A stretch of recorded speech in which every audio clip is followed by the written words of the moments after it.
దృశ్యం cinema repeat అయింది. ప్రియుడితో పారిపోయేందుకు వేరే వ్యక్తిని చంపి చీర పట్టీలు తొడిగి శవాన్ని కాల్చి తాను చనిపోయినట్లు నమ్మించింది ఓ వివాహిత. గుజరాత్లోని పఠాన్ జిల్లాలో జరిగిన వృద్ధుడి హత్యతో విస్తుపోయే నిజాలు వెలుగు చూశాయి.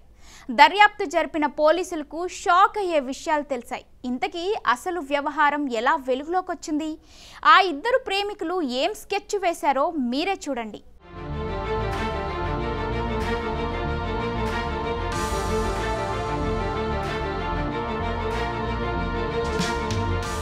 ప్రియుడితో కలిసి జీవించడానికి ఓ వివాహిత దారుణానికి ఒడికట్టింది. దృశ్యం సినిమాలో హత్య నుంచి తప్పించుకునేలా ప్లాన్ చేయగా అది బెడిసి కొట్టి పోలీసులకు దొరికిపోయింది.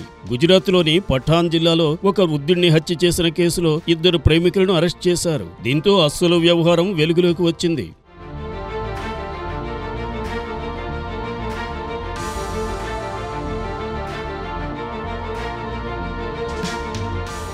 గుజరాత్లోని జెకోట్రా గ్రామానికి చెందిన గీతా ఆహిర్ భరత్తో వివాహేతర సంబంధం పెట్టుకుంది. భర్తకు తెలియకుండా భరత్తో కలిసి రాజస్థాన్కు పారిపోయి అక్కడ స్థిరపడాలని నిర్ణయించుకుంది. తాను పారిపోయినా తన కోసం ఎవరూ వెతకకుండా ఉండాలనే ఉద్దేశంతో ప్రియుడితో కలిసి పక్కా ప్లాన్ రచించింది. పథకం ప్రకారం భరత్ ఒంటరిగా రోడ్డుపై వెళ్తున్న ఓ వ్యక్తిని అడ్డగించి హత్య చేశాడు. తాను చనిపోయినట్టు నమ్మించేందుకు ప్రియుడు భరత్తో కలిసి హర్దీబాయి శవానికి తన బట్టలు వేసి కాళ్లకు గజ్జెలు తొడిగింది. అనంతరం శవంపై పెట్రోల్ పోసి నిప్పంటించి ఇద్దరూ కలిసి అక్కడి నుంచి పారిపోయారు. తన మరణ వార్త తెలిసి కుటుంబ సభ్యులు ఇక తన కోసం వెతకరని గీత భావించింది.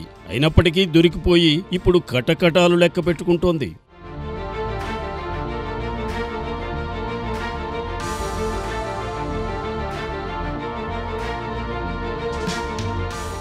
అర్ధరాత్రి ఇంట్లో గీత కనిపించకపోవడంతో ఆమె భర్త వెతకడం ప్రారంభించారు. గ్రామ శివారులోని కుంట సమీపంలో సగం కాలిన స్థితిలో ఉన్న డెడ్ బాడీ చూసి అది గీతదేనని తొలుత భావించారు. కానీ కాస్త పరిశీలనగా చూడగా అది పురుషుడి శవంగా గుర్తించి వెంటనే పోలీసులకు సమాచారం అందించారు. గీత కుటుంబ సభ్యుల ఫిర్యాదుతో రంగంలోకి దిగిన పోలీసులు దర్యాప్తు చేయగా పాలన్పూర్ రైల్వే స్టేషన్లో జోధ్పూర్ వెళ్లే రైలు కోసం ఎదురు చూస్తున్న వారిద్దరిని పోలీసులు అదుపులోకి తీసుకున్నారు. విచారణలో దృశ్యం 2 సినిమాల్లోని సన్నివేశాల నుంచి స్ఫూర్తి పొంది ఈ హత్యకు పథకం రచించినట్లు గీత పోలీసుల ఎదుట అంగీకరించింది.